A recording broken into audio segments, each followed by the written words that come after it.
government recognizes the impact of urban decay and blight on the socio-economic fabric of the society and, of course, on our built environment, and the associated ills that threaten sustainable development in many communities island-wide. And on this World Cities Day, being observed under the theme, Financing Sustainable Urban Future for All, we explore some of the ways the Jamaican government is working towards urban renewal. This is Jamaica Magazine, and I'm Adrian Atkinson. More await you, so please stay with us. The Planning Institute of Jamaica returns with the Dialogue for Development Lecture, Thursday, November 2 at 10 a.m. Stanford University Fellow and Dean Emeritus of NYU Stern School of Business, economist Dr. Peter Blair Henry will speak on the theme Beyond 60, Evolving, Innovating, Inspiring. That's the PIOJ Dialogue for Development Lecture, 10 a.m. November 2. Reserve your virtual space at pioj.gov.jm.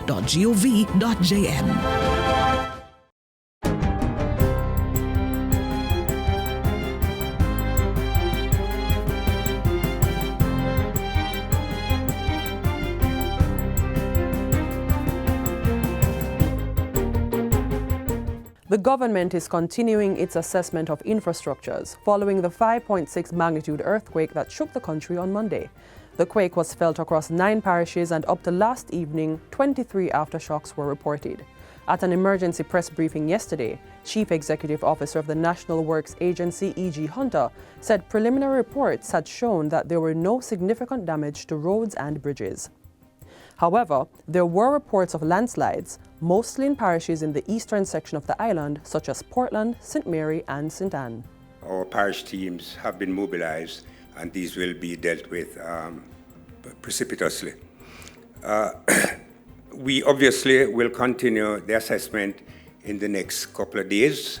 Fortunately for us, most of our bridge infrastructure is built to modern standards. They have been designed to be earthquake resistant, and the evidence is that they have stood up reasonably well so far. Mr. Hunter said rapid assessments were carried out on several government buildings, with remedial work recommended for a section of the Ministry of Finance. We also visit the Shalimar complex in Vineyard Town. Unfortunately, one of the buildings there has been sufficiently damaged to the point where I've spoke with the financial secretary, and it's our recommendation that that building not be used until certain structural support has been put in place. Meanwhile, the Office of Disaster Preparedness and Emergency Management, ODPEM, is encouraging persons to check their buildings for cracks and structural soundness. Shifting your pillars, posts, and other beams and structural members. And if there are any damage of that nature, we ask you to get professional assessment to ensure that your building is relatively safe. During an earthquake, structures will exhibit damage, but not all damage is structural. And therefore, you need the professionals to be able to ascertain whether or not the damage is structural, which would mean that you may not be able to occupy the premises. Portfolio Minister for the Energy and Transportation sectors, Darrell Vaz, confirmed that electricity to all affected areas had been restored. The 2 international airports, the Norman Manley International Airport and of course the Sangster International Airport, both fully back up and running without any delays. Minister Vaz also indicated that there was no disruption to the maritime space for incoming and outgoing vessels. On to water infrastructure. Portfolio Minister Senator Matthew Samuda says from preliminary checks done so far, there is no major damage to any of the over 750 pump stations. We have completed the checks of the Mona Reservoir and its associated systems. There is no damage there. We are going through the process related to the Yalas pipeline and indeed the Hermitage Dam, which we know is aged infrastructure. Minister Samuda, however, cautions that due to the number of seismic activities from the earthquake, the public can expect to see a few pipe breaks in the coming days, especially in the older ductile iron pipes. We will continue to monitor the situation very carefully, and we will be checking the larger systems first, and we will complete our assessment in the next 48 hours. A preliminary assessment of the health sector reveals no significant damage to infrastructure in the northeastern, western, and southern regional health authorities. However, Portfolio Minister Dr. Christopher Tufton says the intense impact of the earthquake was felt in the southeastern region. In St. Catherine, we had a few incidents. An autoclave fell on at Greater Portmore, was damaged. Some structural damage at Waterford Health Centre and Old Harbour Health Centre, which required some assessment. There remain minor cracks at Spanish Town Hospital, but operations not affected. In Kingston and St. Andrew, there are reports of minor damage to 5 primary care facilities with full assessment to be carried out. These are at the Harbourview, Bull Bay, Mavis Bank, Stony Hill, and Edna Manley Health Centres. Dr. Tufton says other health facilities reporting damage include the Field Hospital at St. Joseph's and the administrative building at the University Hospital of the West Indies, where occupants were asked to vacate to facilitate assessment. Public hospitals are operational, all public hospitals with minor damage. Bustamante Hospital for Children, Kingston Public and Victoria Jubilee and St. Joseph's. Among those health facilities not affected are the National Chest Hospital, Hope Institute, Sir John Golding, Nuttall and Medical Associate Hospitals. Operations continue as normal, both at the primary and secondary level. Some facilities have been closed just out of taking caution and doing some further inspections. And finally, a gateway to a better future. That's how Member of Parliament for East Central St. Catherine, Orlando Terrelong, is describing internet access to one community in his constituency. The community of Caymanas Garden Site A was recently given access to the service, courtesy of the Universal Service Fund USF. Mr. Terrelong points out that the government wants every child to have the same opportunities for equal education and access to the internet and the digital technology. When you have a digital economy and a digital society, you're able to properly record who gets the benefit, but also more importantly, who needs the benefit. And that is where we are spending billions of dollars each year to ensure that every child has an access to computers and to Wi-Fi, to the digital space. He says the numerous technology programs being offered by the government is to ensure a more technologically competent society. And that's it for JIS News Today. I'm Twyla Whelan. Thanks for watching. Be part of policy development at the PIOJ Dialogue for Development, Wednesday, November 1 at 10 a.m. Hear about policy imperatives for sustainability with sociologist Heather Ricketts, economist Christine Clark, and ecologist Dale Weber. And at 2 p.m. we discuss transforming our society through technology with ICT consultant Trevor Forrest, CEO of EduFocal Gordon Swaby, and directors of HYC Medical Drs. Fairclough and Core. Reserve your virtual space now at pioj.gov.jm.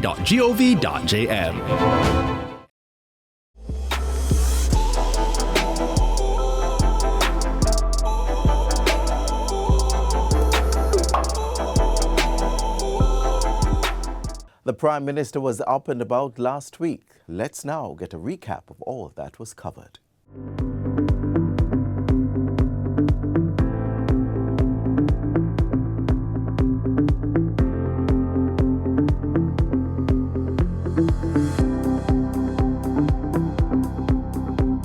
Coming up on Jamaica House Weekly, more Jamaicans becoming real estate owners. It is always a pleasure to participate in these activities, these handing overs, groundbreaking. Plus, when there is not a structured way of ensuring that all stakeholders have a say, then you can have a very chaotic democracy. social partnership being strengthened in pursuit of growth and national development. These and more coming out of the office of the Prime Minister this past week. I'm Twyla Whelan. Welcome.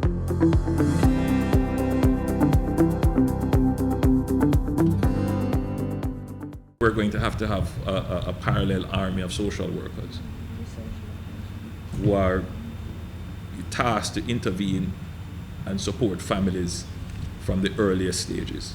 Prime Minister Andrew Holness sharing measures to address crime and violence in the society while speaking at last Wednesday's National Partnership Council meeting.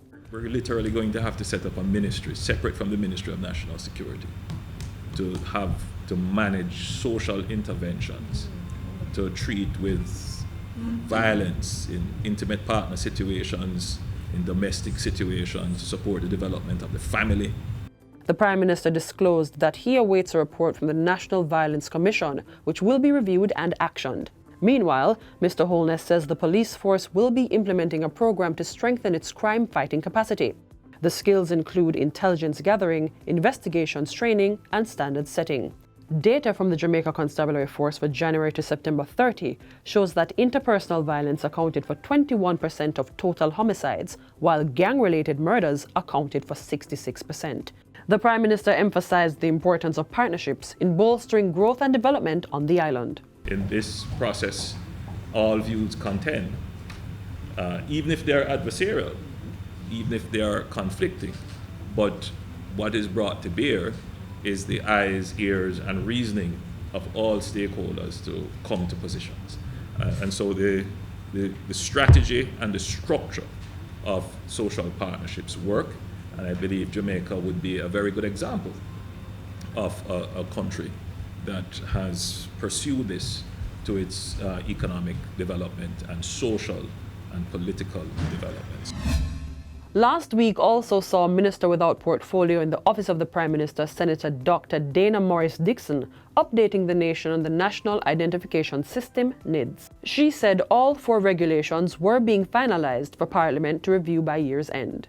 Following the approval of the regulations, the next phase will be the production and distribution of cards. We will start with the site that we have at CSO, at Central Sorting Office, and over time we will build out to other locations where the NIDS cards can be had all across Jamaica through our post offices. Dr. Morris-Dixon says tenders have also been issued for the retrofitting of 20 post offices to be used as enrollment centers. In the same breath, measures are being put in place to facilitate the implementation of the Data Protection Act, which takes effect on December 1.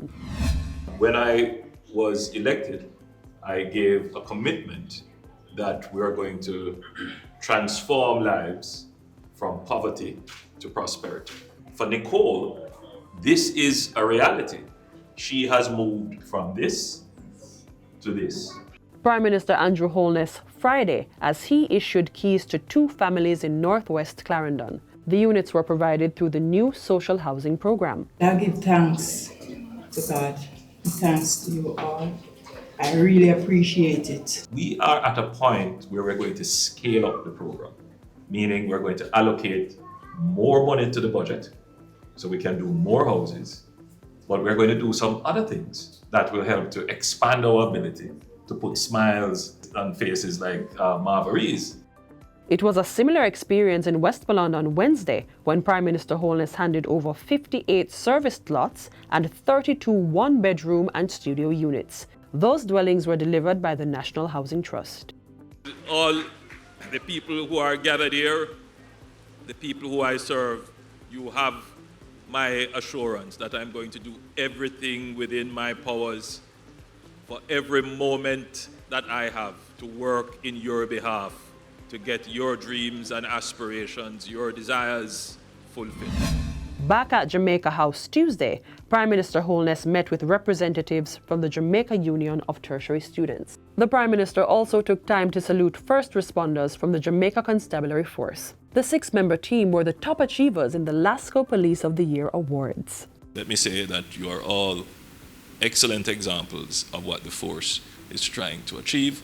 So you are therefore the tip of the spear of transformation. And that's it for Jamaica House Weekly. Be sure to join us next time for more of the news stories coming out of the Office of the Prime Minister.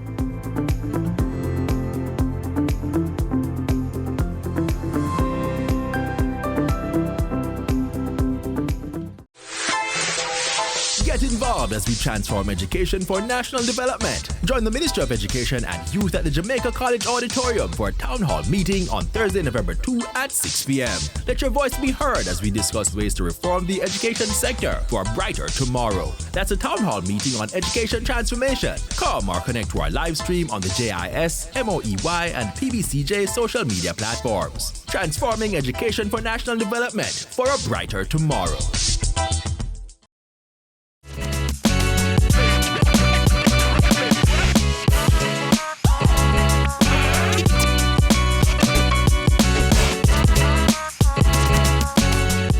Unlocking transformative investments in urban planning has been in full effect. Jamaicans will soon benefit from new and improved facilities being built to secure an urban future. Learn more next.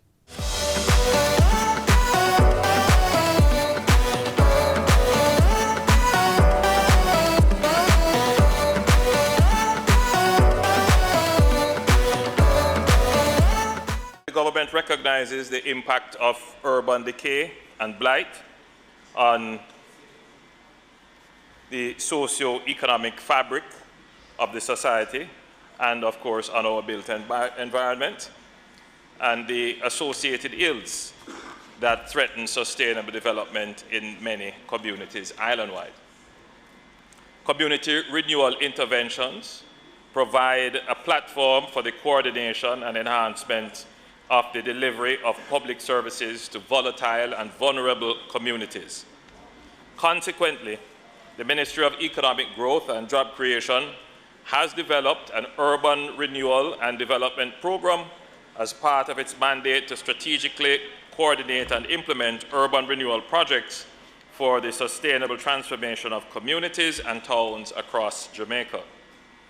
Regarding the foregoing, the Ministry will be working in tandem with members of Parliament as we progressively work to transform urban spaces.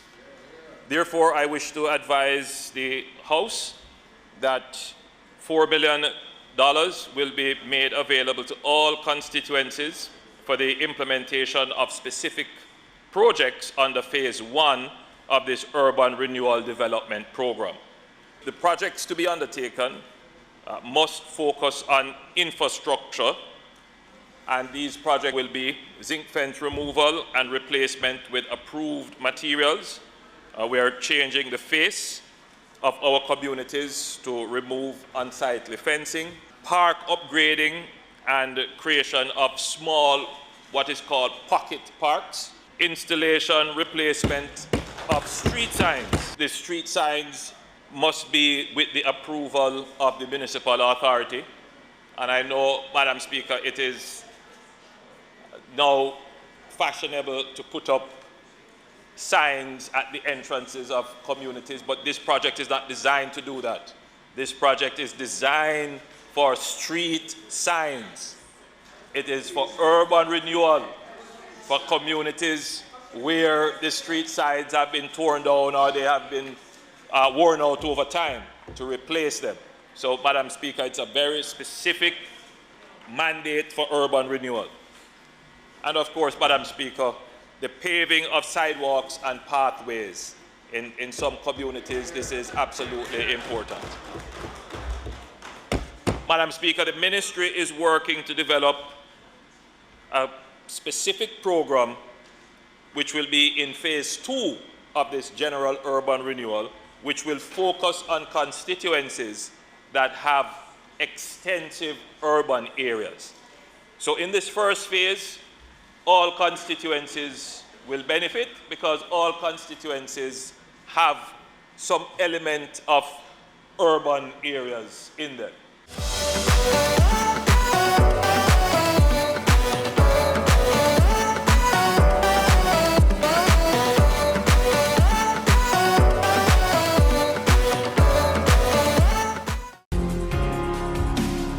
The Pan American Health Organization has reported that over the last 7 months, there have been over 2 million cases of dengue and over 700 cases of dengue-related death in Latin America and the Caribbean region.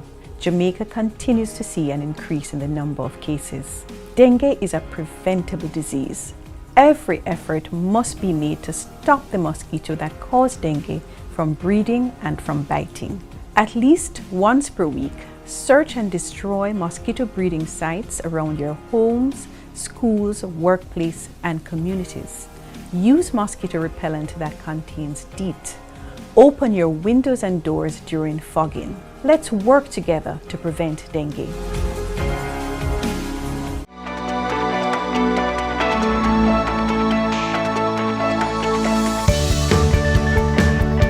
The integration of technology into education is the next frontier.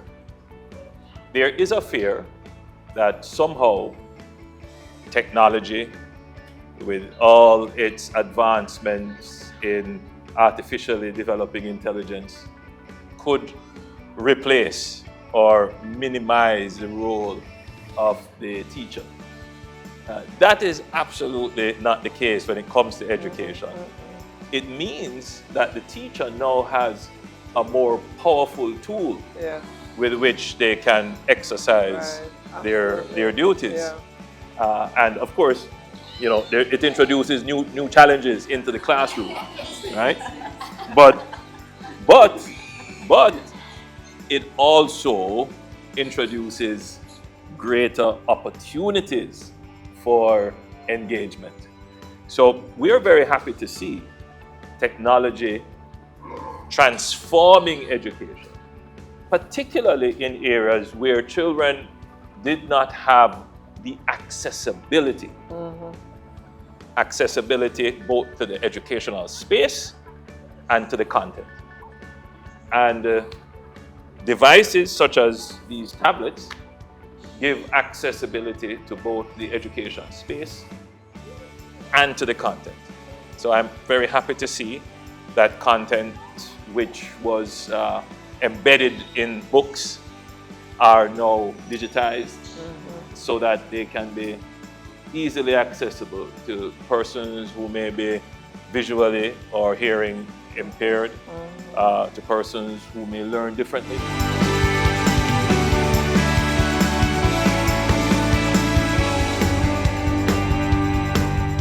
When was the last time you visited the streets of downtown Kingston to feast your eyes on the vibrant and storytelling colors that plaster the walls of old buildings? Well, we have just the feature waiting for you to get a glimpse of the city. After getting your fresh produce at the Coronation Market, make your way through the busy and bustling streets of downtown Kingston to the edge of the 7th largest natural harbor in the world. What you'll find is an art haven of bright, beautiful, breathtaking murals. Welcome to the Arts Page. You're in for a visual treat.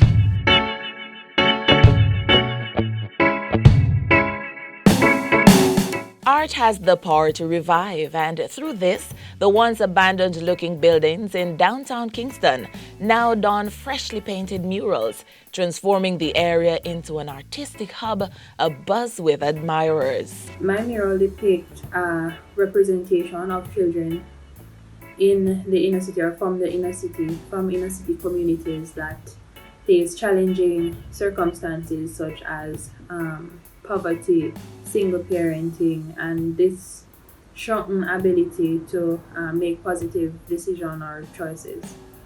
With that, the mural also depicts through the use of bright colors and the use of playful organic shapes and lines. It depicts this sense of hope and possibilities for change. My mural is the big green mural with the women and the mushrooms. It's really about sexual coercion and sexual harassment and how these incidents can have long-lasting effects on women as they go through their lives. I kind of show that the idea with the mushrooms and how the mushrooms growing from them are like a parasite and how these issues can affect them. Ubuntu, I am because we are. This is what I chose to depict for my new mural for Water Lane, and it really just shows the contrast and complement of Jamaica and Africa. So this mural, I wanted to show the difference just between, I guess, our mindset of how we see ourselves and who we were really called to be. So it shows your man and woman, which is your king and your queen, and then also a woman with the baby at her breast, epitomizing just the strength of a woman, and with the basket on her head, a bucket or basket of water. So water is life, woman being the life giver. But it shows even more, the great blue mountains, quote unquote, that's Jamaica, the highest peak. It goes further up, the giraffe, which most people know by now is my spirit animal, but it's also a gentle giant. What we're trying to do is to remove that stigma and help us to see the beauty of downtown. Downtown Kingston is very, very special. It has a lot of assets through its heritage, its history. Transforming and rebranding downtown Kingston is the mission of Kingston Creative, a nonprofit arts organization. We're founded in about 2017, and we're really centered around creative people.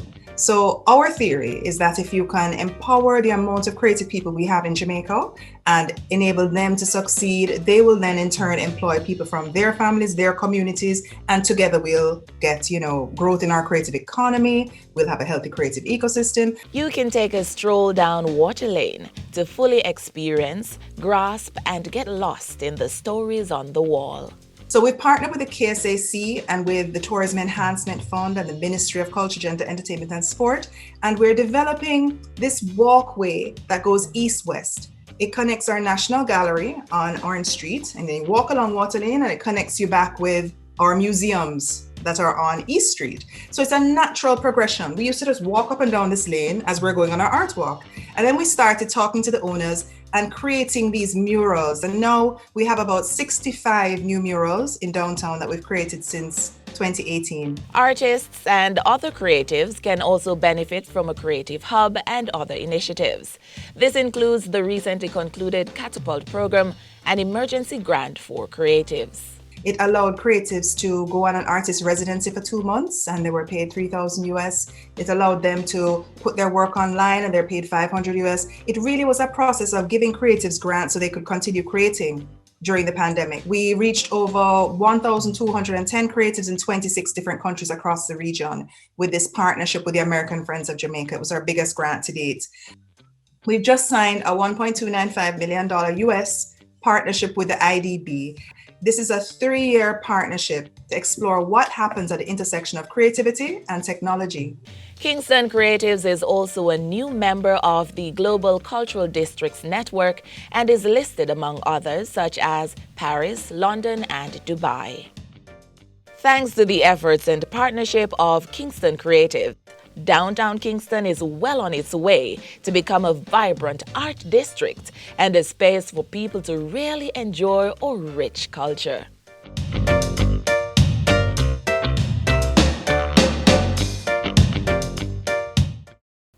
This is where the program ends, but only for today.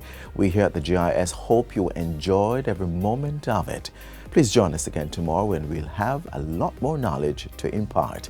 And of course, don't forget you may visit our website, jis.gov.jm, to catch up on this show and much more. I'm Adrian Atkinson, thanking you so much for watching.